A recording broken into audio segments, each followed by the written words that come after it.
The SnowTrails TV crew arrived in Sault Ste. Marie, Ontario, just across Michigan's northern border the night before for an early loading of our sleds onto the Algoma Central train heading north. We're in Sault Ste. Marie. It's a beautiful, crispy 18 degrees below zero this morning. We're taking this train on up to Hearst, where they say it's 35 below zero. Crispy and cold up there, but we're gonna have a great time. 4 days of snowmobiling coming back here on SnowTrails TV. The train takes us about a 10-hour ride, they tell me, maybe 350, 400 miles north up to Hearst from Sault. Let's get on this great journey. And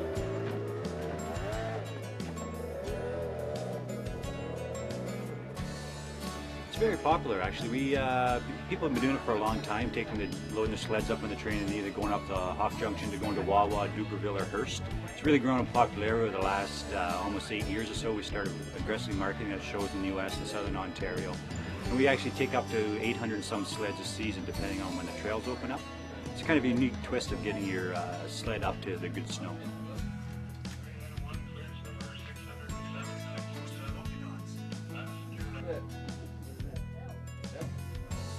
Alright, I'm Kevin Smitsky. I'm from Flint, Michigan, and it's my first trip up to Ontario. I'm pretty excited about it. Heard there's lots of snow up here. I've seen your show on TV last year. We're taking it up to Dubreuilville, and then we ride the White River. Then I think we make a couple stops, Marathon the next day, and then move on up to Manitowaj, and then do that, keep going around there to, what's the, Orange Pain, yep. So, and then we come back down to Wawa. And sounds like it's going to be fun. We would meet up with Kevin and his crew again on our last day of riding when we stopped at Halfway Haven for lunch and fuel. Right from the start, I could tell this was going to be a trip to remember. I'd been hearing about the train trip north with our snowmobiles loaded in the back, and now we were getting to see why it is so popular. The scenery along this rail was amazing as we rolled through the carved-out stone mountains. During the summer, I could see how this trip would be a wall of green trees. The train would stop along the way and let the lone passenger out in what seemed like to me the middle of a beautiful scenic nowhere. Small cabins and camps dotted along the way looked like the perfect wilderness vacation spots.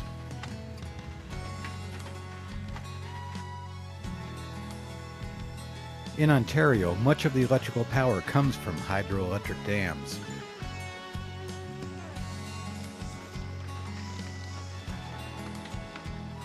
The passenger cars were comfortable as we rolled along at about 30 miles an hour through this winter snowmobiler's paradise. The train service had lunch and beverages, and the scenery continued to change as we traveled further north. A couple of things were very consistent. There was lots of lakes along the way and plenty of deep snow.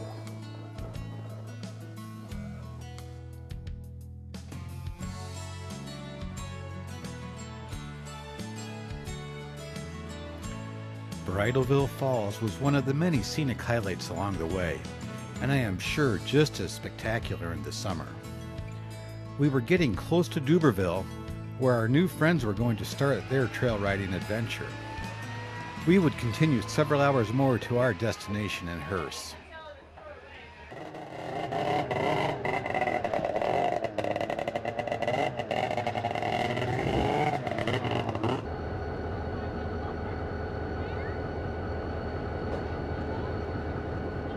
we're here in Dubreuilville.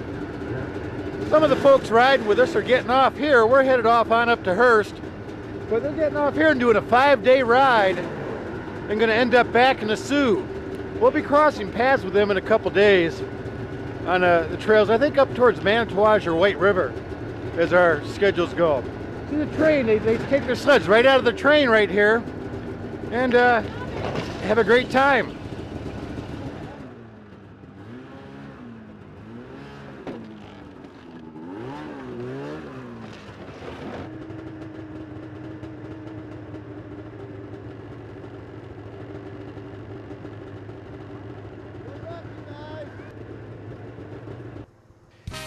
And the final stop on the snow train is Hearst, Ontario, where we will start our 4-day journey.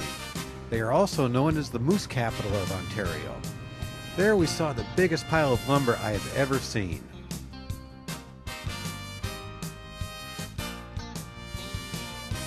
We're leaving Hearst. We took the train from the Sioux up last night. It was a 10-hour trip, about 300 miles. Beautiful scenery all the way up. We got to park our sleds in a heated garage last night, which really helped out a lot because it's minus 18 degrees Fahrenheit right now when we're getting ready to leave at 10 o'clock. We're headed to Hornpain for lunch. That's about 100 miles and another 100 miles out to Manitouwadge. We stayed at the Companion Hotel last night. Great lodging, good food, nice little nightclub to interact with, and let's hit the trails here on SnowTrails TV.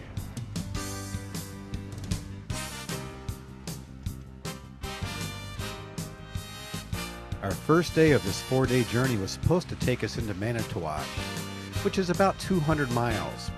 We'd stop and get gas at Mooseland, at Bambino's truck stop, and have lunch in Hornpain.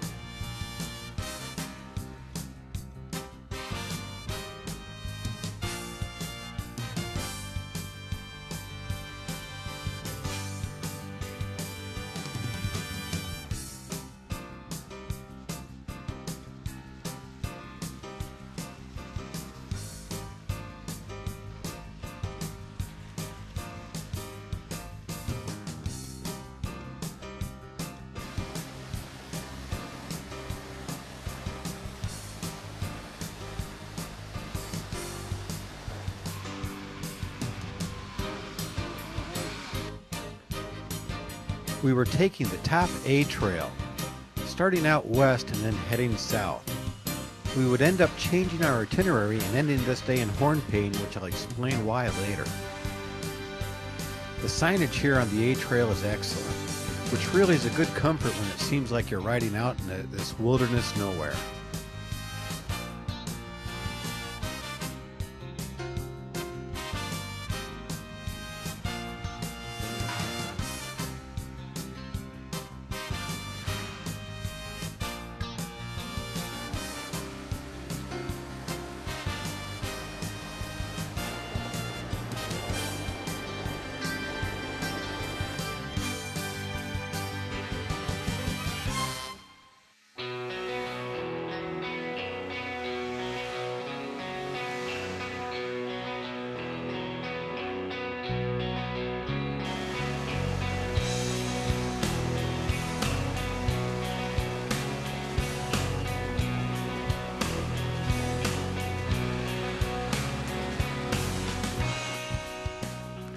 Although it was a very cold riding day, down around minus 20 or so, we were dressed for it, so the temperatures really didn't affect us that much during the daytime.